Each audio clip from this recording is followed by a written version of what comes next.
stand amid the charred ruins of a once great port city on the ancient Levantine coast. The smell of ash hangs in the air. Cuneiform tablets lie broken where a great palace once stood. This was Ugarit, a thriving city of the Bronze Age, now a smouldering ruin. In a clay tablet, hurriedly sent just before the city's fall, Ugarit's final king Hammurabi wrote in despair, "My father, behold, the enemy's ships came here. My cities were burned, and they did evil things in my country. The 7 ships of the enemy that came here inflicted the damage upon us." This eyewitness account captures the upheaval of the late Bronze Age collapse, a calamity around 1200 BC that saw the destruction of kingdoms across the eastern Mediterranean. Major powers like Mycenaean Greece and the Hittite Empire fell.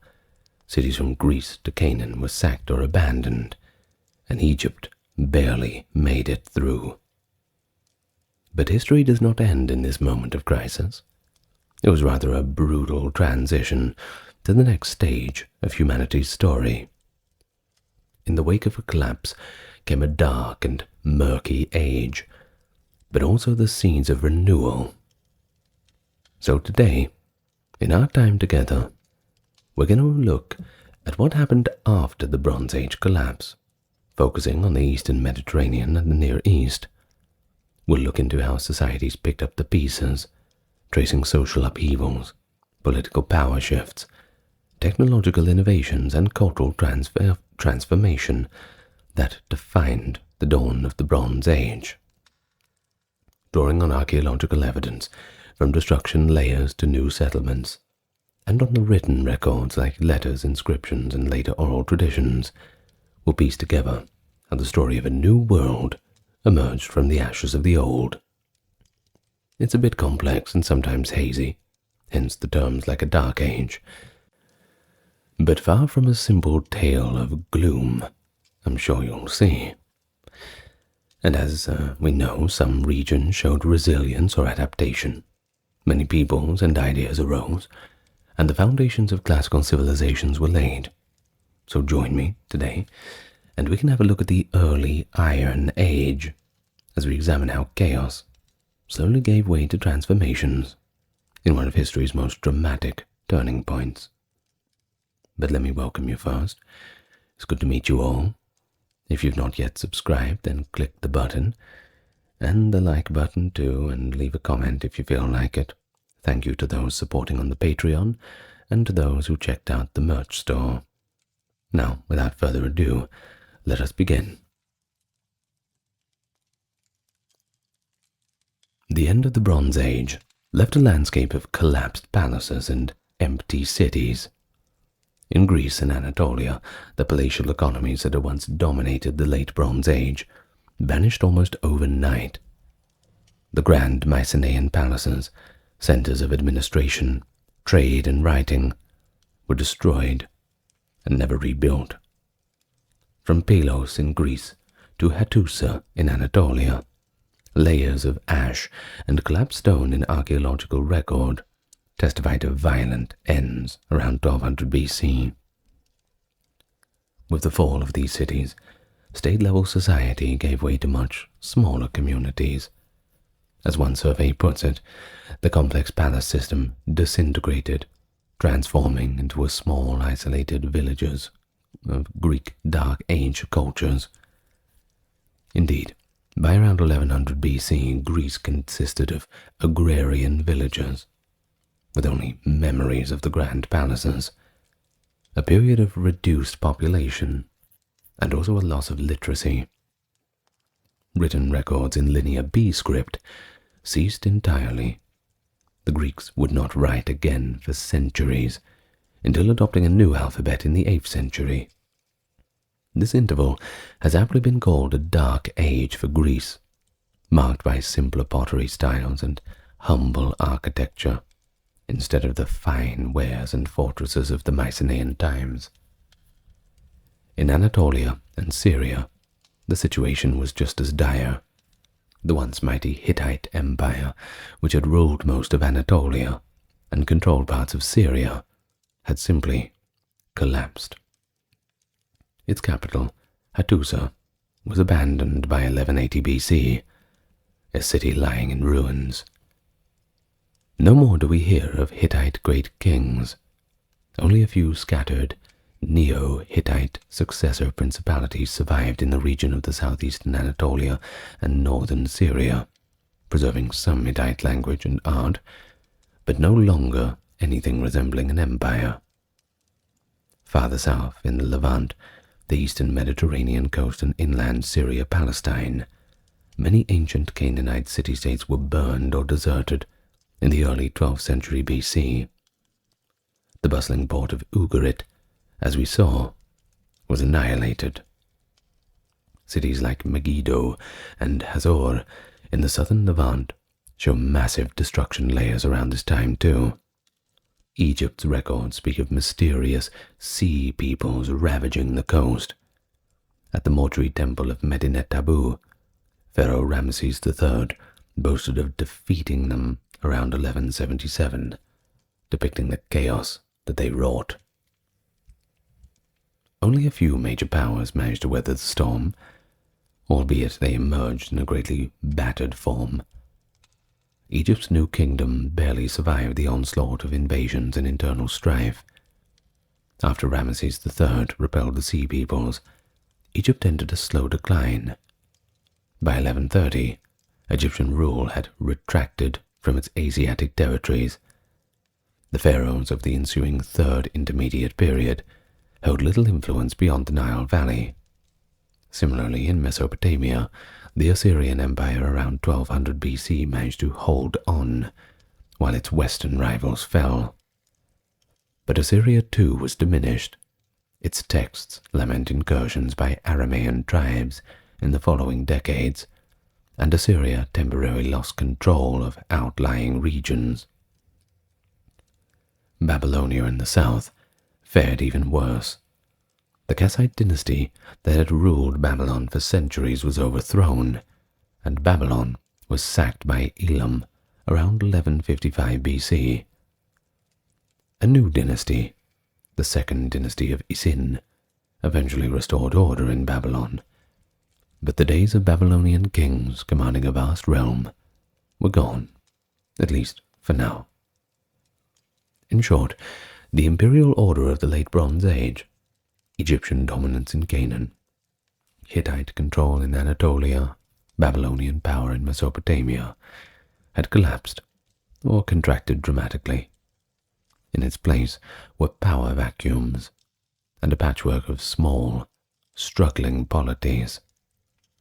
As one summary notes, after 1200 BC, even the states that survived did so only as shadows of them former selves, while previously subject peoples like the Phoenicians suddenly enjoyed autonomy and room to expand. The human cost of the collapse was, of course, enormous. In many regions, population levels plummeted as cities were destroyed or abandoned. Archaeology reveals that after 1200 BC, large urban centers like Greece and the Levant gave way to much smaller villages or even temporary camps.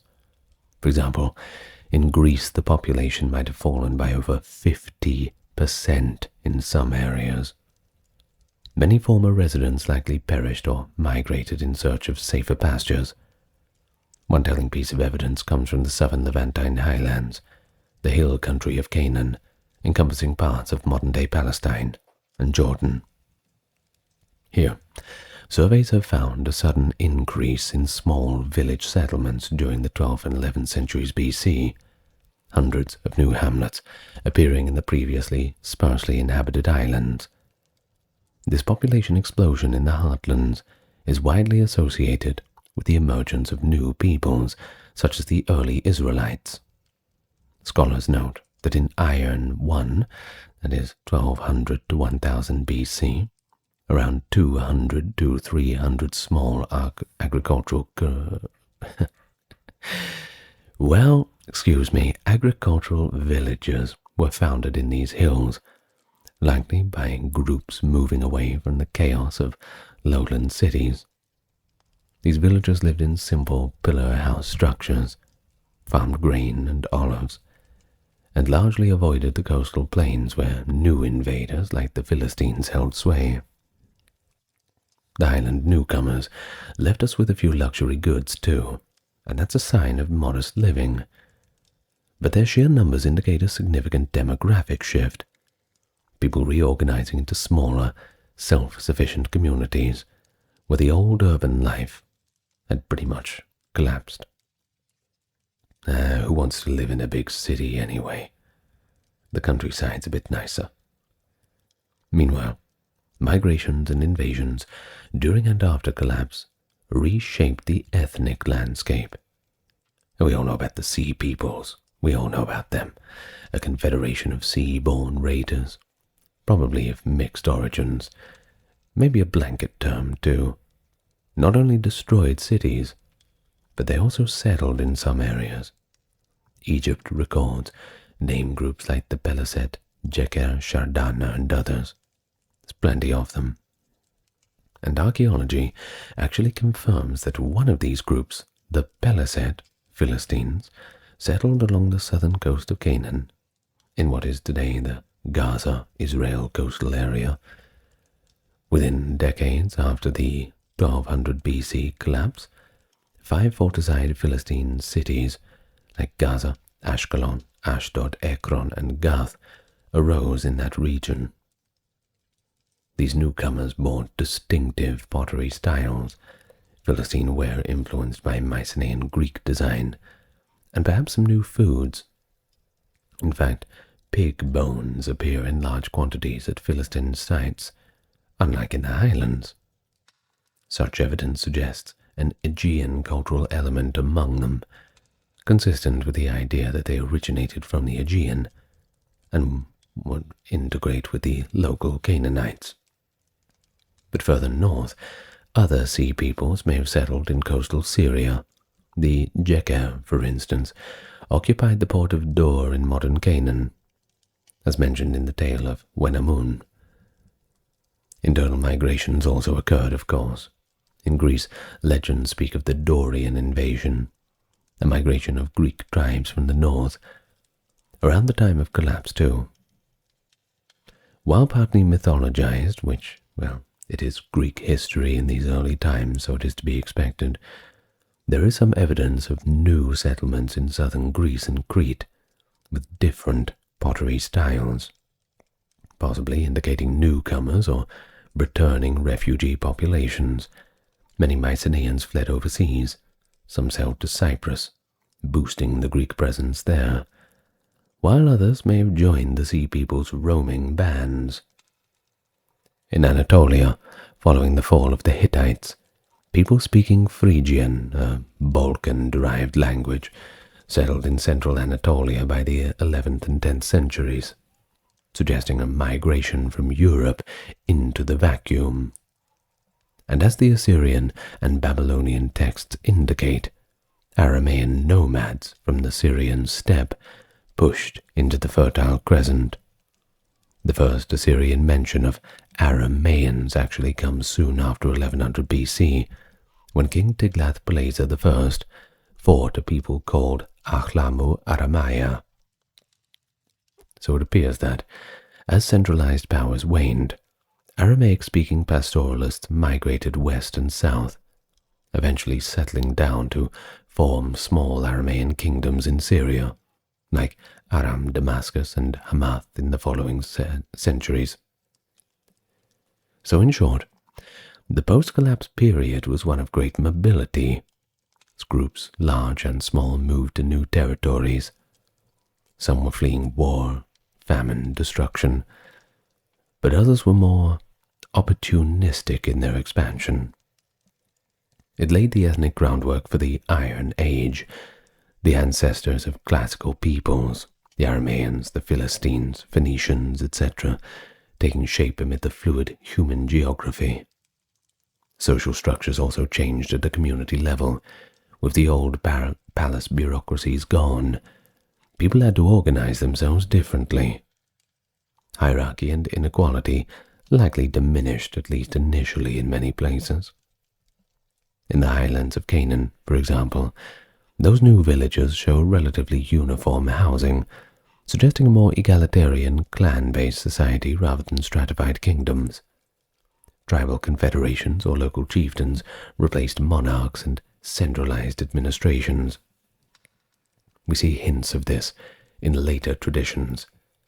The biblical book of Judges, while compiled much later, portrays the 12th and 11th century highlands as a time of decentralized tribal leadership, which aligns with archaeological findings too. Similarly, early Iron Age Greece seems to have been ruled by local chiefs, or big men as they are called. Ooh, big men, rather than powerful kings. The opulent burials of Mycenaean royals were, of course, no more. Instead, we find more modest graves, and sometimes entire families together. Certainly reflects a humble social distinction, that's for sure. Over time, of course, new elites emerged. By the 10th and 9th centuries BC, some regions see signs of growing chieftains or small kingdoms. But in the immediate aftermath, the social fabric was more simple. Really just focused on survival. In the centuries following the collapse, the political map of the Eastern Mediterranean was completely redrawn.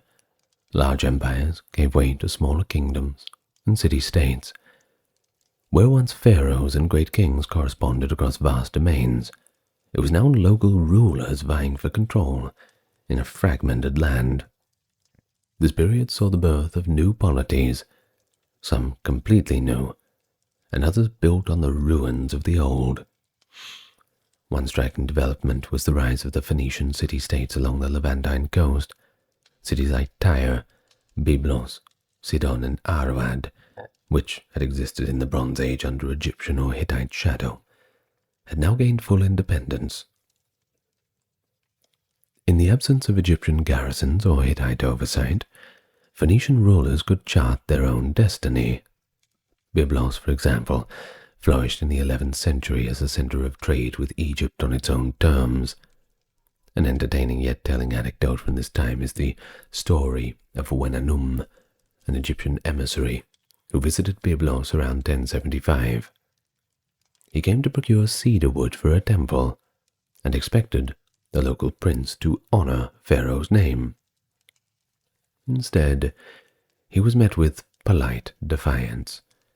The prince of Byblos rebuked Wenanum, saying, "If the ruler of Egypt were the lord of what is mine, and I were his servant, he would not have sent silver and gold as payment. I am not your servant, nor the servant of him who had sent you." Now that certainly shows that Egypt's authority had faded somewhat, don't you think? A far cry from the Bronze Age, when Canaanite cities paid homage to Pharaoh. The Phoenicians would go on to thrive as seafaring merchants, essentially inheriting the international trade networks that the collapse had temporarily broken. By the 10th century BC, Tyre and Sidon were launching voyages across the Mediterranean, establishing trade routes in distant colonies. The famous city of Carthage in North Africa, for instance, was a Phoenician colony traditionally founded in 814 BC. In the southern Levant, the new ethno-political groups coalesced into early states. The highland villagers, who had spread in the hills, coalesced over several generations into the people who would be later known as Israel and Judah. By around 1000 BC, according to both archaeological hints and later biblical tradition, the kingdom of the Israelites had formed in the highlands, with a capital eventually at Samaria, though the historicity of a grand united monarchy under David and Solomon is hotly debated. Small-scale state formation is evident by the 10th century. Neighboring highland and desert peoples, like the Moabites, Ammonites, Edomites, also crystallized into tribes or chieftains with their own territories, in the late 11th or 10th centuries BC. On the coastal plain and the lowlands, the Philistine lords of the Pentapolis became a formidable force in the 12th and 11th centuries, dominating their region and even encroaching inland. An episode preserved in the Hebrew Bible, 1 Samuel 13, illustrates this dramatically. It describes the Philistines holding a monopoly on ironworking, forcing the Israelites to come to them to sharpen tools, and leaving Israelite troops without swords. While this account was written later and is partly legendary, it reflects a remembered reality that the Philistines wielded power and technological advantage early on. The rivalry between the Philistine city-states and the emerging Israelite hill county tribes is emblematic of the new order in Canaan, no longer under Egyptian rule, but just a patchwork of local rulers. In Syria and Mesopotamia, the vacuum left by the Hittites and the decline of Egypt to Syria allowed new states to rise as well. Aramaean kingdoms sprouted in what have been the Hittite and Mitannian territories. By the 10th to 9th centuries BC, Aramaean city-states such as Aram Damascus, Hamath, and Bit Adini were on the map, ruled by kings with Aramaic names. These likely began as tribal chieftains during the 12th and 11th centuries who settled in fortified cities. For example, Damascus became a powerful Aramaean kingdom, which would later challenge the Israelites and Assyria.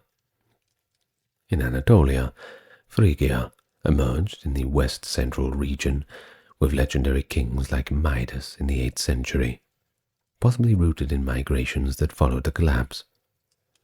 In southeastern Anatolia and northern Syria, the Neo-Hittite principalities like Carchemish, Gurkum, and Melid maintained a continuity of Luwian, that is, late Hittite culture and language. They were small kingdoms, often ruled by descendants of Hittite nobility who managed to somehow survive. For a couple of centuries, they acted as regional powers in the Taurus and Amarnas mountain areas, constructing monumental stone inscriptions in hieroglyphic Luwian and trading locally where they could. Meanwhile, Egypt underwent political fragmentation that limited its foreign influence. After 1070 BC, they were ruled by parallel dynasties, the high priests of Amun controlling Upper Egypt, and the Tanite kings ruling Lower. This third intermediate period, as they call it, saw the Libyan warlords, the 22nd dynasty, eventually take power. Pharaoh Shoshenq I, around 925 BC, did campaign into Canaan briefly, the famous Shishak raid mentioned in the Bible too, but this was a lone foray. For the most part, Egypt was no longer the hegemon it once was. It had relinquished its empire effectively and focused on internal affairs. It's also important to note, by the way, that some old powers did revive after a period of weakness. The Assyrians, for example, showed quite a bit of resilience. Around 1100, Tiglath-Pileser I had campaigned into the Mediterranean and claimed glory. But Assyria then faced a century of relative quiescence due to Aramaean pressure. By the 10th century, however, Assyria resurged. Kings like Ashur-dan II and Adad-nirari II rebuilt the might of the Old Kingdom, and by the 9th century, the Neo-Assyrian Empire was once again expanding, eventually conquering all those small Syro-Palestinian states. But that imperial revival belongs to the later Iron Age.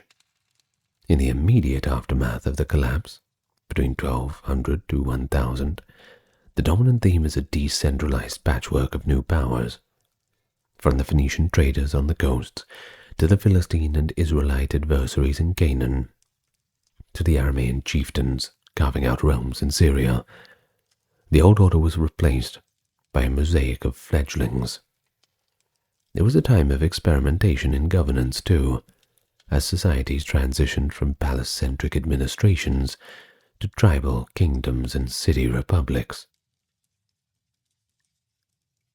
And so the Bronze Age collapse was not just a political and demographic catastrophe, it was a complete economic meltdown.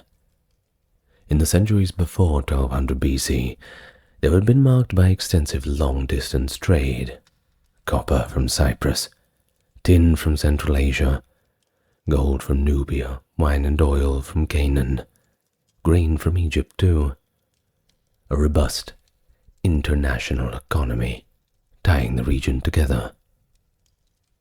But when the great kingdoms fell, these trade networks contracted severely or broke down entirely. Ships could no longer safely ply routes that had become infested with pirates or cut off by the destruction of port cities. The wealthy Mycenaean merchants who once traded olive oil for Egyptian glass or Levantine cedar were all gone. Hittite-controlled metal routes, especially for tin, vital for making bronze, were disrupted, and you can't have a Bronze Age without bronze, certainly. This contributed to what one scholar has called a systems collapse, a market vanishing, and many artisans and specialists losing their livelihood, further impoverishing societies. And archaeological evidence, well, it illustrates this starkly. In layers immediately after 1200 BC, which we see far fewer imported luxury items at sites. For example, Mycenaean pottery, which had been exported all over the eastern Mediterranean, largely disappears outside Greece after the collapse. Similarly, Egyptian scarabs or Mesopotamian cylinder seals are rarely found in 12th century layers beyond their home regions, compared to earlier periods. Each region turned inward for survival. This meant local self-sufficiency became crucial. People no longer relied on distant trade for essentials. They grew their own food and had to reuse the old materials. The Bronze Age practice of bronze recycling likely became more important since fresh tin was scarce. Broken tools and weapons would be melted down to make new ones, and in some collapsed cities we find evidence of a squatter occupation, survivors eking out a living among the ruins, possibly scavenging whatever they could. Over time, however, new economic patterns did begin to emerge. By the 11th and 10th centuries, commerce gradually revived, but it was different. The Phoenicians were key players this time. Freed from imperial domination and possessing famed timber, those cedars of Lebanon, along with a bit of craft skill, especially their purple dye and fine metal work, Phoenician cities began trading abroad vigorously by the Iron I to II period. They sent ships westward to find metals, Spain silver and North Africa's trade goods, and established themselves as the greatest seafarers of the age. Their return to prominence is hinted at in Egyptian sources too. By the 10th century, pharaohs of the 22nd dynasty renewed contacts with Byblos and others, resuming trade that had lapsed after the New Kingdom. In fact, the very existence of early alphabetic inscriptions, like the Byblos inscription of King Ahiram, around 1000 BC, indicates active scribes and a society engaged in record-keeping and commerce once again. Inland, economies were also reoriented. Agriculture remained the backbone, but there were still adaptations to the new realities. In the hill country settlements of the southern Levant, there was evidence of terracing and other improvements to maximize food productions on marginal land, a sign that these communities were forced to be resilient and resourceful. Some regions capitalized on different resources than before. For instance, the desert nomads like the Midianites or others in the southeast Levant started exploiting copper mines. during the early Iron Age in places like Araba, that is Tinma in the Negev, a period known as the Copper Revival. But without Bronze Age trade, locals themselves turned to mining copper and smelting it, with whatever fuel they could get, as evidenced by smelting camps and slag mounds in the 11th and 10th centuries. One of the most significant economic changes was the slow but steady introduction of iron metallurgy. In the late Bronze Age, iron was pretty rare actually and precious, typically used for ceremonial or prestigious objects, often sourced from meteoric iron. But in the aftermath of the collapse, the secret of smelting iron from ore began to catch on. By the 12th century, blacksmiths in Anatolia, the Levant, and Cyprus were experimenting with producing small iron tools and weapons. This technology was, of course, difficult. It required higher temperatures than copper smelting and careful techniques. But it was a huge payoff. You see, iron ore was plentiful, pretty much everywhere, unlike copper and tin. The shift to iron was gradual. At first, iron objects were still relatively few. Many communities made do by reusing bronze. But by the 11th century, iron swords, arrowheads, and farming implements became more common in archaeological contexts.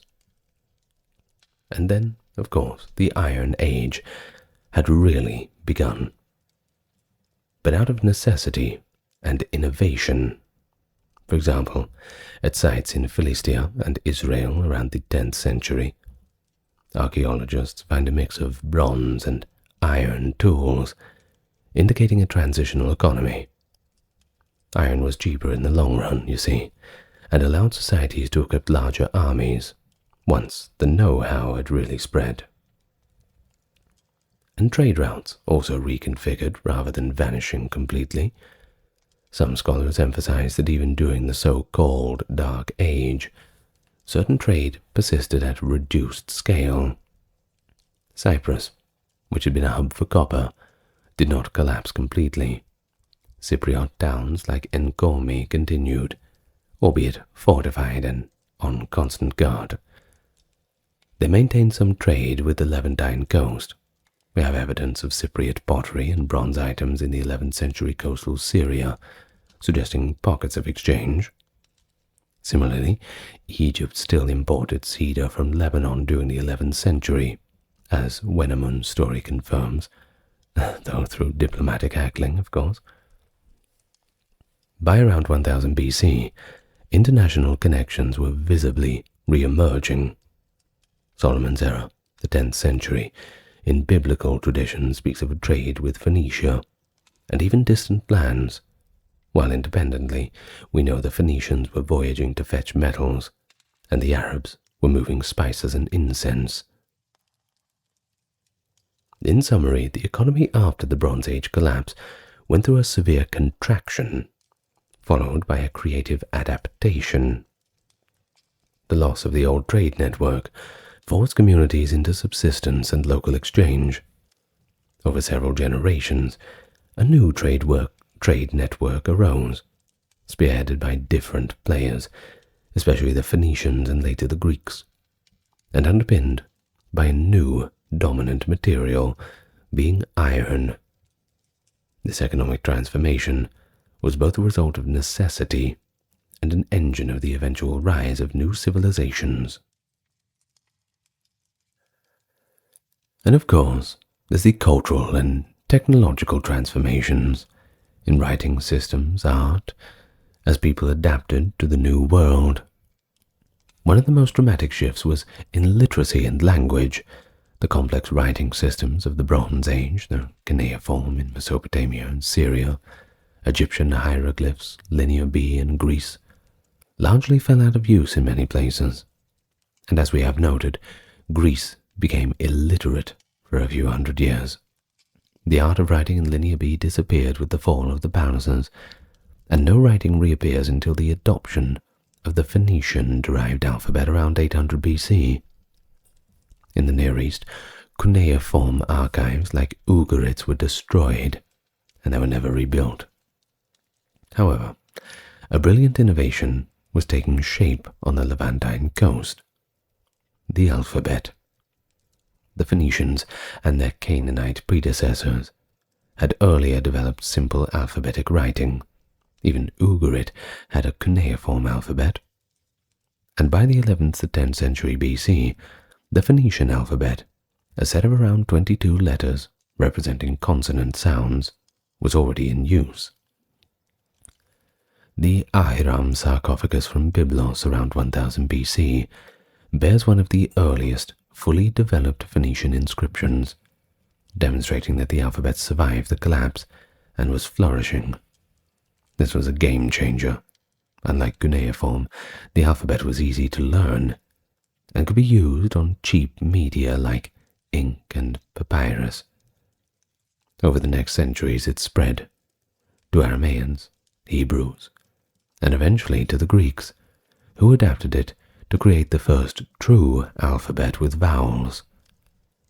Thus, one cultural legacy of the post-collapse was the democratization of writing. A late Bronze Age palace had a handful of scribes for its cuneiform tablets, but an Iron Age merchant or official could just jot down records with a few strokes of the new alphabetic script, a lot less bulky. Religious and artistic life also transformed. The collapse disrupted traditional cult centers. Temples were destroyed or impoverished. In some cases, new religious practices emerged among the survivors. For example, the early Israelite villages in the highlands show no monumental temples or idols. The religion, as later described in the Bible, may have been more aniconic and centered on local shrines or open-air altars, perhaps as a reaction against the Canaanite city-state cults that had vanished. In Greece, the continuity of religion can be seen in how the names of the Mycenaean gods like Zeus, Poseidon, and Athena survived into the Dark Age and the later classical period, even though the methods of worship might have changed in the interim. The oral transmission of the myths and epic tales became crucial in preserving that cultural memory. It's likely that in this period that bards in Greece recounted the deeds of heroes from the fallen Mycenaean world. These tales were eventually woven into the Homeric epics, though written down only around the 8th century. The content reflects the memories of Bronze Age places and events. The legend of the Trojan War, for instance, can be seen as a folk memory of the final conflict of the Bronze Age, passed down through the Dark Age until Homer finally got his hands on it. In art and material culture, we observe a simplification, followed by a new style of creativity. The centuries immediately after 1200 saw more geometric and abstract styles, replacing the figurative and elaborate art of the palatial workshops. The pottery of the Dark Age in Greece shows bold, simple compass-drawn patterns. Human and animal figures reappear only gradually by the 9th and 8th centuries. This represents both a loss of earlier technique, but the birth of a new aesthetic. In the Near East, the collapse ended the production of intricate luxury items like the gold work of Ugarit or the ivory carvings of Mycenae. But by the Iron 1 to 2 period, local artisans developed new styles. Phoenician ivories, for example, became prized items, showing a mix of Egyptian and Mesopotamian motifs, a sign of cultural blending in a cosmopolitan environment. Technologically, aside from the obvious iron metallurgy, warfare and architecture saw their own evolution. The age of the war chariot was all but over. In the chaos of the collapse, chariots which needed stable states to breed horses and maintain them lost their dominance. Post-collapse, armies relied more on infantry, masses of spearmen and archers, which in turn influenced the political ethos Infantry are often citizen soldiers, which in places like Greece might have sown seeds for more collective forms of organization. Defensive tactics changed too. Many early Iron Age settlements were built on hard-to-reach hilltops and fortified with walls, reflecting a need for security in uncertain times. Some sites in the Levant, such as the Philistine cities, had massive fortifications and gate systems hinting at constant vigilance against attack. And we should also mention continuity. Not everything was so abruptly new. Certain crafts and traditions persisted. On Cyprus, for example, despite upheavals, copper smelting continued, and Cypriot potters carried on, their styles gradually evolving from the late Bronze forms. In Assyria, scholars maintained cuneiform learning in the interim. The Assyrians never really stopped writing on clay. And by the time Assyria resurged, they still used the old script and languages. Egypt, too, maintained its hieroglyphic and religious traditions internally, and as its art styles also became more provincial. Thus, the cultural picture after the collapse is more of a patchwork of survival and innovation. By around 1000 BC, the Eastern Mediterranean was culturally distinct from the world of 1200. A new mix had emerged, iron tools in hand, alphabetic script on scrolls, fledgling nations with their own identities, and oral epic traditions had taken shape. The stage was set for the Iron Age civilization, from the resurgence of Assyria and Egypt to the rise of new states like Israel and Aram, to the eventual advent of the Greeks out of their dark age, all of which built on the foundations laid in the aftermath of the collapse. Well, the aftermath of the Bronze Age collapse was certainly a time of hardship, but also regeneration. We've talked about how societies across the Eastern Mediterranean and the Near East navigated such a tumultuous period.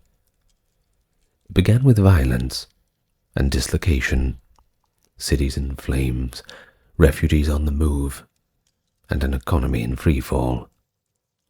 Primary evidence from the time, such as Hammurabi's desperate letter from Ugarit, or the humbled Egyptian emissary Wenamun's report, let us witness the sense of crisis and change through the eyes of the ancient people themselves.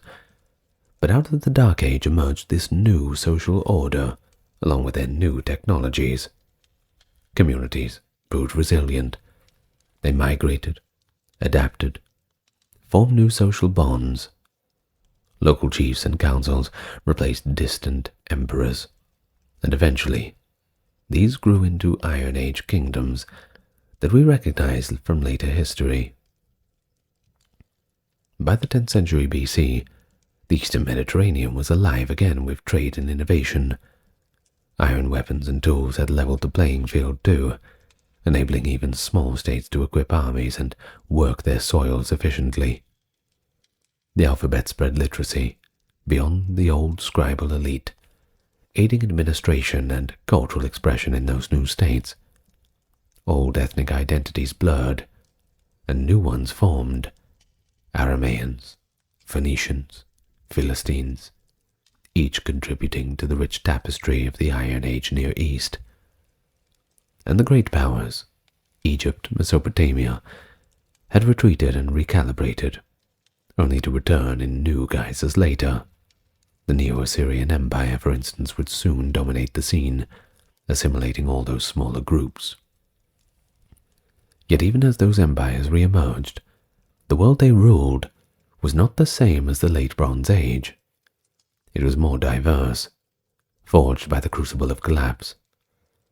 And so in a sense, the Bronze Age collapse was both an end and a beginning. It was an omega, the termination of the old palace, centered in an international system, but also an alpha, the dawn of the Iron Age and the genesis of a new world. The Eastern Mediterranean societies demonstrated resilience. Some traditions survived, the gods, languages, and crafts, and new ones took root where the old ones had withered. So as we reflect on this period in a, academic but human way, it's striking how the people of that age responded to what was pretty much the end of their world with creativity and determination. And so the story of post-1200 BC world is ultimately one of rebirth out of collapse. Even when a complex society falls, human communities find ways to adapt and continue. In this case, these adaptations set the stage for the flowering of the first millennium, including the rise of classical Greece, the empires of Assyria and Babylon. The early Iron Age may have begun in darkness, but the seeds were sown for a new dawn in the Mediterranean world. And with that, I leave you, but not before thanking the top-tier patrons and supporters: Dark, Kimberly, Christine, Sally, Amber, Susan, Cameron, Legitimus, Gary, Charlene, Lynn, Therese, Katiana, Nicholas, Ulfidnir, Alexander, Charles, Christine, Dr. Neuro Nerd, Erin, Jaden, Jim, Jeffrey, Jessica, Madeline, Melissa, Orthodox Review, Scott, Stark Factory, Shell, Wendy, Josie, Sarah, Ryan, Thor, Cameron, Stefan, Kevin, HMSHH, Crystal, and Talvery. Thank you all so much, and I will see you on the next video. Maybe, if you feel like coming back. Lots of love to you all, and good night.